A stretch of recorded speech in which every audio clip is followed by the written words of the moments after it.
Especialização em Arte e Educação Intermediática Digital, EMAC UFG, Polo Uruaçu. Eu sou o aluno Rubio Dornelis de Bessa, orientado pela professora doutora Isabel Marques.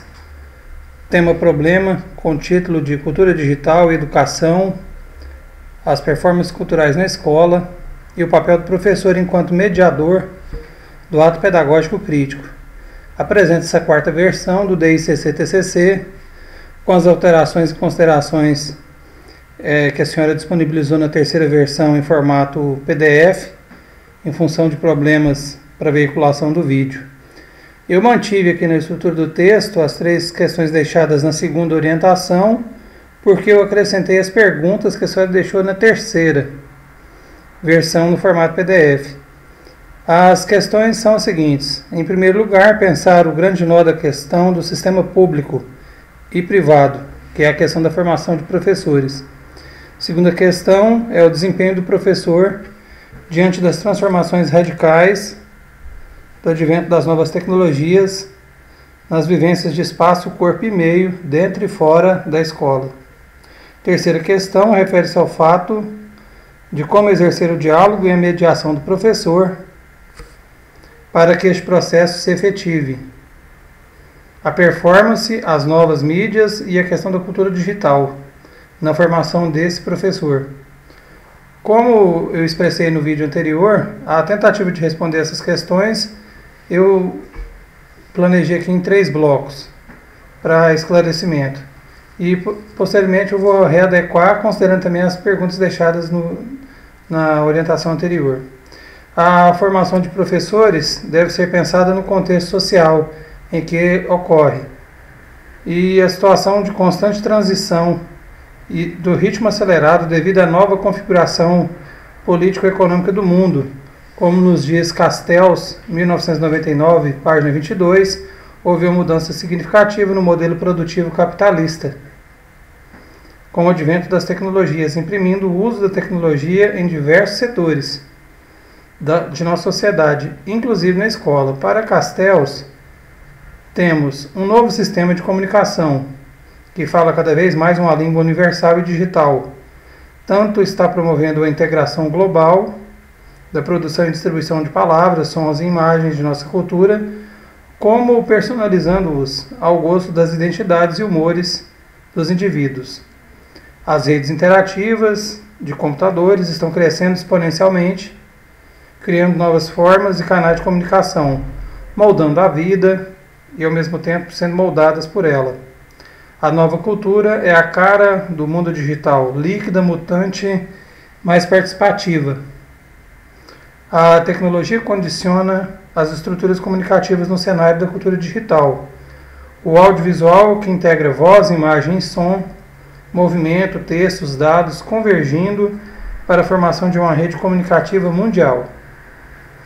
A escola está inserida nesse contexto, e o professor é desafiado a participar deste processo inevitável e instigante. A escola e os professores têm uma função social bem definida e que comporta a formação cultural e cidadã, agora atualizada pela sociedade da informação. Essas mudanças promovidas aí pelo intenso contato com a tecnologia são percebidas no jeito de pensar e fazer educação, assim como nas transformações no modo de trabalhar, comunicar e aprender, o que deveria se refletir na formação dos professores e nas práticas docentes. A primeira pergunta que a senhora colocou para reflexão foi a formação dos professores, né, esse problema do contexto da cultura digital. Segundo Farid e Toski, 2013, página 175, a educação e a escola são consideradas práticas sociais, fazem parte da sociedade, nela interferem, dela também recebem influências. Por isso, as mudanças na sociedade provocadas pelas inovações tecnológicas e suas repercussões estão trazendo impactos no trabalho docente. Os sistemas de ensino de todo mundo passam ou passaram recentemente por reformas em suas políticas educacionais. A sociedade pós-moderna e neoliberal, na qual a escola se concentra e encontra-se em crise, e a profissão do professor, é manifestamente desvalorizada e vê com desconfiança as promessas de um futuro promissor para a sua carreira. Os professores que comparam sua profissão em anos anteriores com a situação atual tendem a se sentirem desajustados por se verem num ambiente bem diferente daquele a que estavam acostumados a trabalharem, conforme a formação que tiveram em sua formação inicial. Esteve, em 1999, página 121, chamou esse sentimento do grupo de professores que enfrentam as dificuldades da sociedade capitalista e estão inseridos no mundo cada dia mais tecnológico de mal-estar docente. Entendido, neste caso, segundo a autora, como um sentimento de desajuste em face da mudança social. Aí eu apresento agora, eu vou fazer uma pausa para colocar algumas perguntas que a senhora deixou, né? A respeito do que seria esse mal-estar. Conforme eu disse no vídeo anterior, eu sou professor de educação básica, trabalho há 11 anos na rede pública estadual de Goiás, e eu percebo essa mudança que permeia a escola. A função do professor, né, a função social dele foi relegada a uma triste situação, onde a maioria dos pais se afastou do acompanhamento da vida escolar de seus filhos, sob diversas justificativas, dentre elas o trabalho por parte da maioria dos alunos. O que nós temos visto, né, é uma desagregação, é uma falta de acompanhamento de seus filhos. Ocorre, neste caso, aí, uma terceirização da educação desses jovens, onde os pais os deixam nas mãos da escola, dos professores, para que estes exerçam totalmente o papel de formação e educação de seus filhos. É importante manter os filhos dentro da escola naquele horário estabelecido, sem muitas vezes exigir uma educação de qualidade, bastando apenas o cumprimento desse horário. A maioria dos governantes não oferece condições adequadas de trabalho ao corpo docente e ocorre uma precarização das estruturas e equipamentos. Não há de fato um incentivo, uma valorização do trabalho e da carreira do professor, culminando a cada ano em uma diminuição do número de professores que buscam atuar em outras funções, abandonando a educação.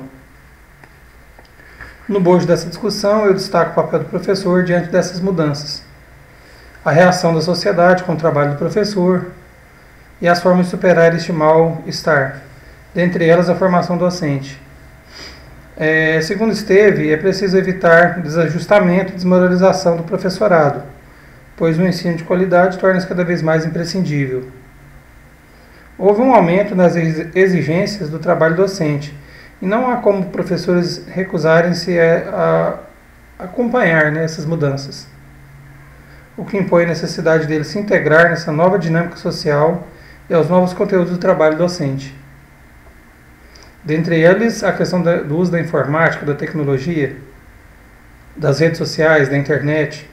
Segundo Cunha, 2010, página 358, a vida imersa nesse universo digital necessita de intervenções educativas libertadoras para percebermos criticamente a existência do simbólico e suas representações no cardápio de nossas opções, para então agregá-los ou descartá-los com a almejada autogovernança, cujas percepções e escolhas consistem numa prática dialógica e processual, ficcional, no reconhecimento identitário, histórico e cultural.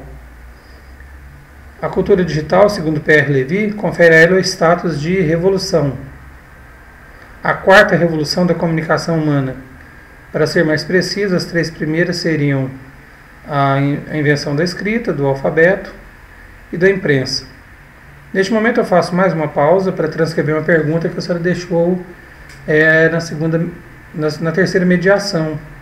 A senhora me pergunta aqui, como você vê essa passagem para a quarta revolução em função dos professores que temos hoje? O que da antiga cultura de formação ainda é relevante nos processos de ensino e aprendizagem? Como se estabelece um diálogo e não somente uma ruptura? As quatro revoluções da cultura digital, conforme eu explanei anteriormente, citando Pierre Levy, não ocorreram de modo estanque. Isto é, não houve um rompimento drástico entre um e outro momento, entre um e outro período, mas um diálogo e uma transição. Obviamente que este contato com as mudanças de uma etapa para outra não ocorreram sem impactos na zona de conforto, pois toda inovação parte de experiências e conceitos, e não há como desmerecer as contribuições de um ao outro momento. A cultura digital espelha as tradições e conhecimentos prévios. O diálogo deve ser permanente. Ou seja, o que nós estamos buscando falar aqui é que a experiência, a relevância do conhecimento acadêmico do professor, isso tem que continuar. Deve haver uma valorização, né, desse conhecimento prévio, dessa preparação, dessa atuação desse professor nesse momento. É um grande desafio conceituar o que é cultura digital. Para Palácios, 2009, página 255, esse termo surgiu para fazer uma separação entre a cultura até então existente e algo que estava emergindo, que era o digital. Nos primeiros artigos sobre a cultura digital era muito comum se usar a expressão real life para se referir ao mundo das coisas sólidas, em contraposição a esse outro mundo que seria o mundo virtual. Essa separação inicial vai perdendo sentido à medida que o digital vai se entranhando nas coisas. As tecnologias digitais vão se naturalizando na vida das pessoas. Até faço um recorte aqui para falar sobre o conceito de internet das coisas. O uso da tecnologia nos aparelhos domésticos, televisões, nós temos Smart TV, questão de geladeiras, com sensores, enfim, toda a série de aparatos tecnológicos que estão imiscuídos, né, no ambiente familiar. Agora, ninguém mais fala em real life. O digital virou parte do real life. Ou seja, a vida real e virtual se interpenetram. Mesmo os excluídos vivem num mundo de tecnologias digitais.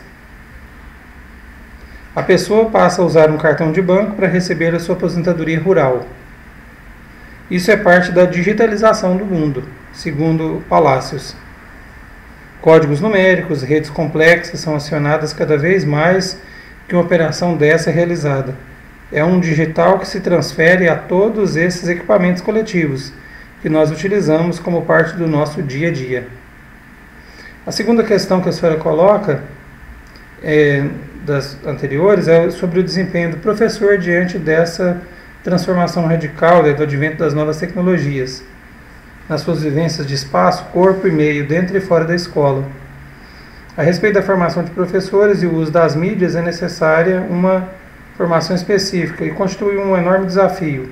Calaça, 2013, página 165, ressalta que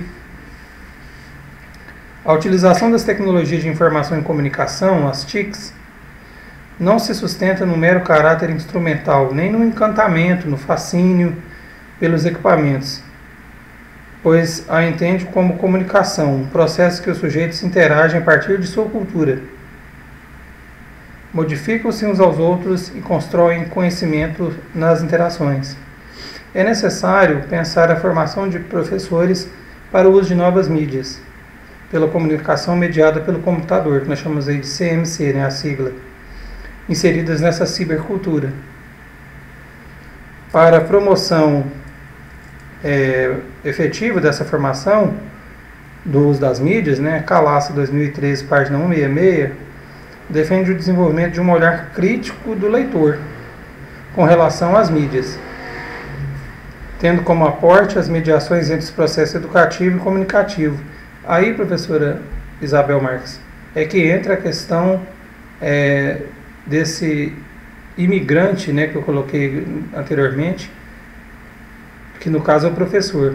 Ele tem esse papel fundante aqui, ó, de esclarecer, de orientar, dado sua experiência, dado sua formação acadêmica. Segundo aqui, nesse repertório conceitual, Calaça defende que a leitura crítica das mídias se articule com a educação, informação, conhecimento, comunicação, tecnologia e mídia, na sala de aula, ou seja, uma criticidade levada para o interior da sala de aula. Mas a formação de professores parece não acompanhar essas exigências, e os futuros professores acabam se formando conforme os velhos modelos, ou seja, apenas no tradicional. Tradicional não no sentido pejorativo, tradicional no sentido de repetição, né? Ao chegarem para a realidade da sala de aula, experimentam um choque com esse futuro, entre aspas, né? Onde esses alunos em fase escolar já nasceram imersos nessa cultura digital e exige uma prática diferenciada nas aulas. Atualmente, o que nós encontramos é uma situação desafiadora em muitas escolas.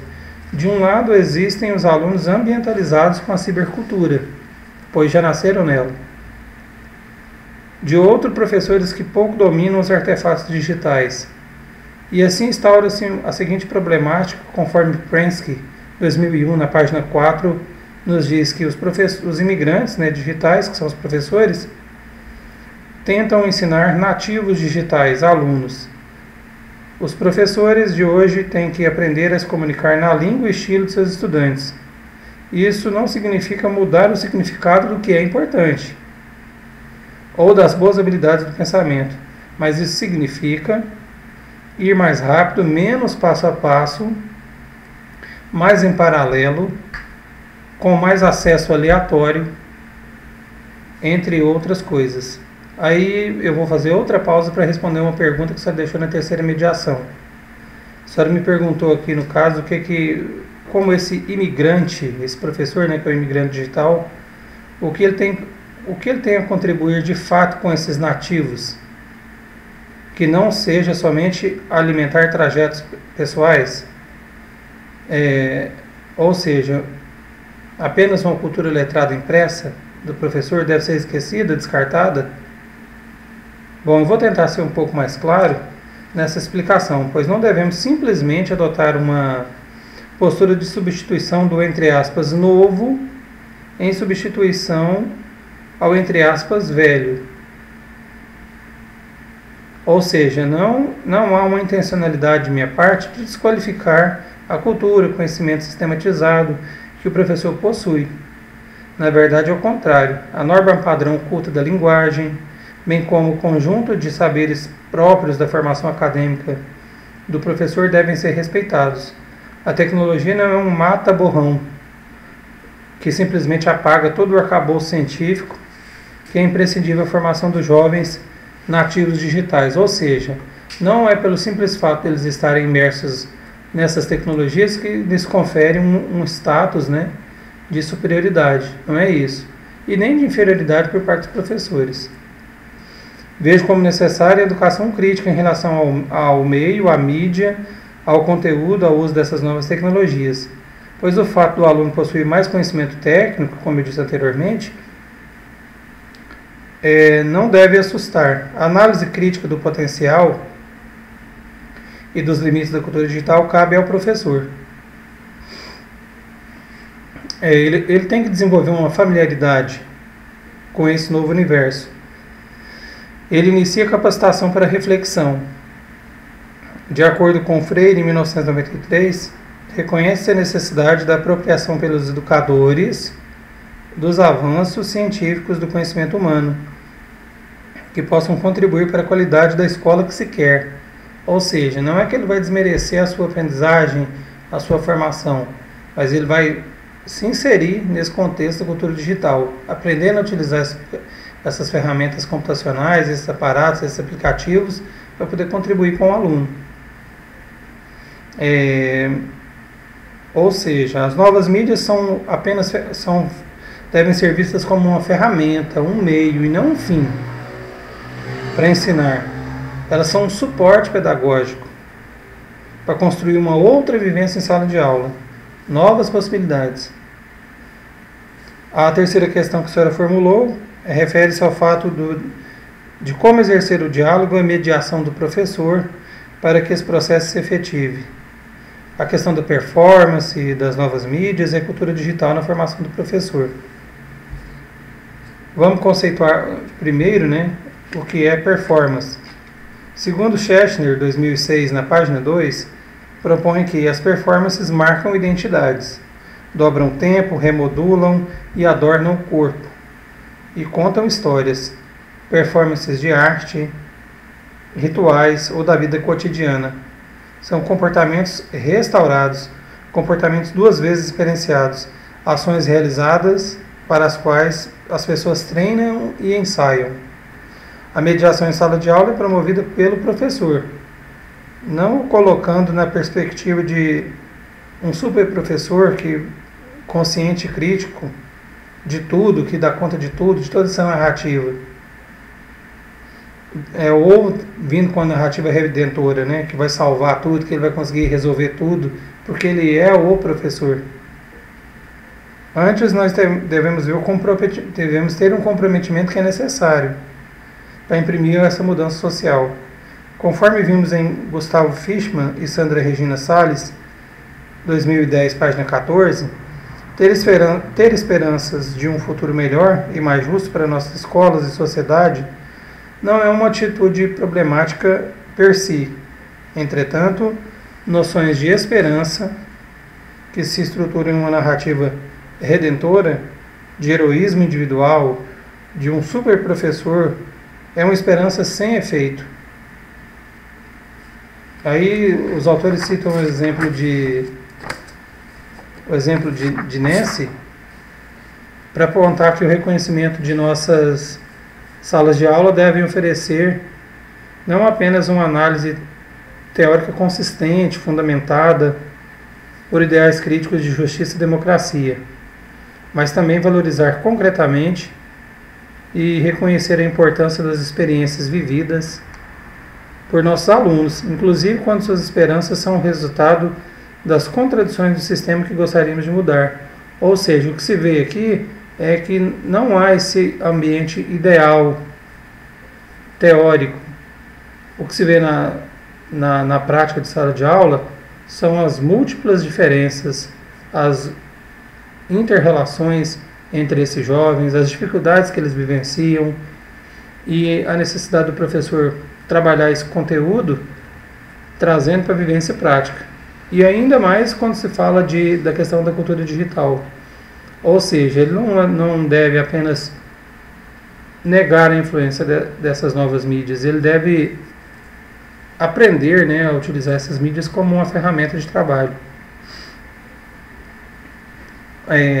Vou falar agora sobre a formação de professores e vou falar um pouco do conceito H, que é um relato de uma metodologia inovadora. Então, essa fala agora, ela serve como, vamos dizer assim, uma consideração, né? Uma possível conclusão, uma possível resposta, uma possível ação a conduzir essa nova mediação. Como eu disse, eu sou professor da rede pública estadual há 11 anos e atuo há 1 ano como tutor numa especialização, que é a especialização em inovação em mídias interativas da UFG, sob a coordenação do professor Cleomar Rocha.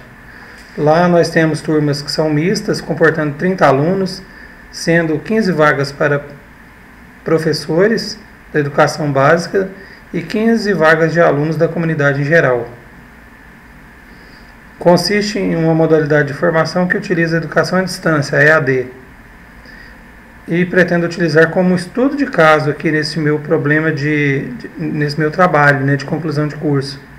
Então, o conceito H ele consiste num estudo de caso que estou inserindo aqui no meu DICC-TCC. O conceito H é o conceito de caso.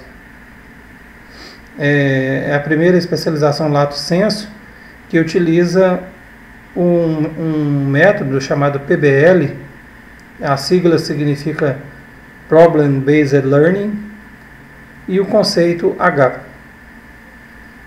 Sobre os ambientes virtuais de aprendizagem e sua diferença com o conceito H, ou seja, diferenciar os AVA, né, o ambiente virtual de aprendizagem, que utilizam como interface o Moodle, do método H. Qual a diferença entre um e outro método? Nós temos aqui a explanação de Cavalcante e Rocha, 2013, que assim o definem. As atividades em ambientes virtuais de aprendizagem têm se tornado, por assim dizer, atividades isoladas em rede, visto que as salas em quaisquer plataformas de ensino têm sido usadas como ambientes dotados de uma série de serviços como estratégia de autossuficiência. Em outros termos, estão isoladas na internet. Os alunos e professores, também chamados de tutores ou orientadores, restringem suas ações a esse ambiente, ao AVA, e suas possibilidades. Todas as atividades de postagem, de fórum, sala de bate-papo, mensagens instantâneas ou não, enfim, as atividades estão todas definidas, elas estão definidas e delimitadas nesse espaço do AVA, ou seja, o aluno vai chegar lá e encontra tudo ali dentro. Sendo que quaisquer tentativa de utilizar outros recursos externos não são incentivados, mas são desaconselhados ou mesmo impedidos. Cria-se uma microestrutura isolada no grande universo de informação que é a internet, que nós estamos falando aqui de comunicação. Ocorre, contudo, que tais serviços não apresentam desenvoltura igual ao superior às ferramentas de mesmas funções tidas gratuitamente na internet e que são usadas mundialmente. Ou seja, ao invés de utilizar todas essas ferramentas, o ABA se fecha. O ambiente virtual de aprendizagem fecha-se ali naquele contexto do Moodle. Outro exemplo a considerar é que os serviços oferecidos no ABA são de uso restrito, podendo configurar, por exemplo, uma pequena comunidade, mas estando impossibilitado de estabelecer laços ou elos com outras comunidades, pela restrição do acesso. Somente quem está matriculado, somente quem é aluno, ou somente quem é professor ou tutor, que detém daquele curso, frequenta esse ambiente e tem acesso a esse conteúdo. A visibilidade, então, ela é restrita, ela é mínima, e os contatos são daquele grupo. Em contrapartida, ou seja, diferentemente do método do AVA, do Ambiente Virtual de Aprendizagem, nós apresentamos aqui o conceito H. H de Ambiente de Gestão de Aprendizagem. AGA. É assim definido por Cavalcante e Rocha. O conceito H, tornado método e sua aplicação, é uma alternativa em relação ao AVA, na implementação de cursos de modalidade à distância. Seu diferencial está na maior autonomia do aluno, bem como na construção e manutenção da concepção de rede, ao longo e depois do curso, sendo seus resultados de maior impacto, visto não estarem confinados em um ambiente fechado, restrito de rápida obsolescência, como ocorre no ABA. O conceito H pressupõe uma aprendizagem de valor agregado à vida, com todos os vínculos possíveis com a prática contemporânea de comunicação. Seus recursos já estão disponíveis e são mais usados da rede. São os mais usuais, melhor dizendo, da rede, permitindo ao aluno que dê continuidade aos projetos de disseminação do conhecimento e socialização de aprendizagem. Ou seja, enquanto que no AVA você tem a dinâmica de ler um texto, resolver uma atividade, aquilo ali fica restrito. E no conceito H não. Há uma expansão, esse projeto pode ser ampliado. Novamente eu vou fazer uma pausa, porque a senhora deixou uma pergunta, na terceira mediação, e eu vou fazer as minhas explanações aqui para tentar explicar melhor, A senhora deixou a seguinte pergunta: gostaria que você explicasse melhor o conceito H. Acho que vale a pena complementar sua análise do curso de especialização também, com uma postura crítica, alguma lacuna onde melhorar, qual o retorno dos alunos. Bom, o H é a extrapolação dos limites. Toda a rede é local de aprendizagem. O ciberespaço é o ambiente de aprendizagem, levando esse aluno aí para o mundo do conhecimento.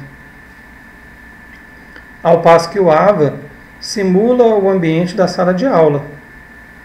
com conteúdo já definido e disponibilizado, onde o aluno estuda. Perceba a ampliação promovida no ciberespaço, onde há inúmeras formas de aprender, e não uma restrição como acontece no AVA. O H não pressupõe autonomia, ela deve ser construída. Ou seja, o aluno precisa de ter uma disciplina, ele precisa, né, assim como envolve o conhecimento, ele tem que estudar. Mas não com a massividade, né, que nós vimos no AVA, de forma massiva, onde esse texto é para todo mundo ler numa sala, como ocorre aí no AVA. A autonomia construída não restringindo o conhecimento per si, como ocorre no ambiente virtual de aprendizagem, no Moodle. Obviamente que não desconsideramos, né, a contribuição relevante do AVA e do Moodle, mas nesse contexto da cultura digital, para a formação de um aluno realmente crítico, nós devemos buscar e devemos permitir, né, o uso de outras mídias, não apenas o Moodle. Por que não utilizar outros espaços de aprendizagem? Por que não o aluno não ir ao Facebook, ao YouTube ou ao próprio Moodle, sem ter medo e com curiosidade que promove o aprendizado na busca? Mas para isso ele precisa criar um juízo de valor do que ele vai pesquisar, priorizando fontes e referências mais consistentes, como sites de universidades, e não apenas fóruns entre leigos. Lógico que eu não estou dizendo que essa é a prática do AVA, né? A avaliação no conceito H não se fixa no acesso ao ambiente, como ocorre no AVA, onde o aluno tem que cumprir horário e permanecer naquela sala, também cumprindo prazos, né? De uma forma meramente burocrática, de entregar apenas trabalhos escritos para cumprir, do tipo, tome isso e me dê aquilo. Não apenas acessar o ambiente de forma mecânica, como um aluno que está lá na sala de aula, assistindo a aula, está presente, corpo físico, mas ele está disperso, está alheio. Ele não está prestando realmente atenção, ele não está realmente aberto. Então nós temos que ter um cuidado para que o AVA não se transforme nisso, porque muitas vezes que a gente vê é isso, um ato mecânico. Aqui eu não estou fazendo um demérito ao curso de especialização em arte e educação intermediática digital, longe de mim, não estou dizendo isso. Mas o que eu apresento como justificativa aqui do conceito H é essa busca pela inovação. Essa explicação que eu estou passando para a senhora agora é uma compilação, é uma adaptação que eu fiz de um vídeo do professor Dr. Cleomar Rocha, que está no YouTube. O título desse vídeo é Conceito H, está disponível no YouTube, e eu vou deixar aqui na referência o link, caso a senhora queira assistir também. Aí a senhora pode tirar suas considerações e depois entramos em contato. Essa experiência aí em nível de lato sensu, enquanto tutor, enquanto tutor e enquanto aluno, eu vejo que traz algumas dificuldades e exigências. De início para o corpo docente, pois esse método reivindica que não há um saber completo. Quebra-se de início o ideal do professor que sabe tudo e que irá transferir o que sabe a esse aluno. No método H, o professor é um mediador, orientador desse aluno, em sua própria descoberta, em suas próprias conquistas. O professor sugere, aponta, mas não define ou determina. Ou seja, ele vai deixar o aluno construir seu conhecimento. Ele não dá isso nas mãos dele, como nós vemos, né, no ambiente virtual. Tome este texto, faça isso. Dá autonomia para que o aluno busque essas fontes. Lógico que há uma interação, há uma cultura de colaboração. O aluno tem que trabalhar de forma colaborativa. Isso exige o quê? Um desprendimento e um maior compromisso, para que o aprendizado seja realmente colaborativo, focado na solução daquele problema, que é um problema comum a todos aqueles alunos, e não apenas num ato de memorização. Em síntese, o professor também é um aprendiz, disposto a novas descobertas. A experiência enquanto tutor, enquanto aluno, eu vivo esse duplo momento, né? Eu percebo o seguinte, no caso dessas mídias, nós temos uma utilização intensa, como usamos as mídias sociais, né? As redes sociais, o fluxo de informação não para. E em se tratando de EAD, você tem uma maior liberdade, uma maior autonomia para acessar essas mídias digitais e contribuir com o grupo, buscando o que o professor Cleomar Rocha aqui nos diz, né?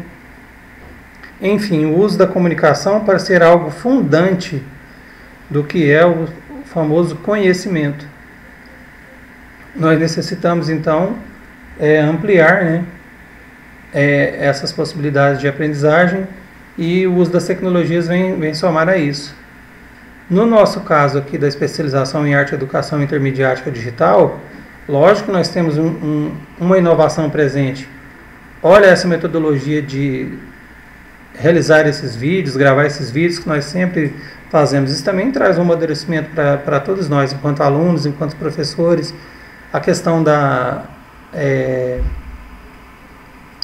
quando nós fazemos a leitura dos textos e fazemos os nossos comentários na lateral, né, o que nós chamamos de leitura crítica, também é um instrumento legal para o conhecimento, também contribui. Mas o que nós evidenciamos aqui no caso é que, se estamos falando de cultura digital, estamos falando de flexibilização.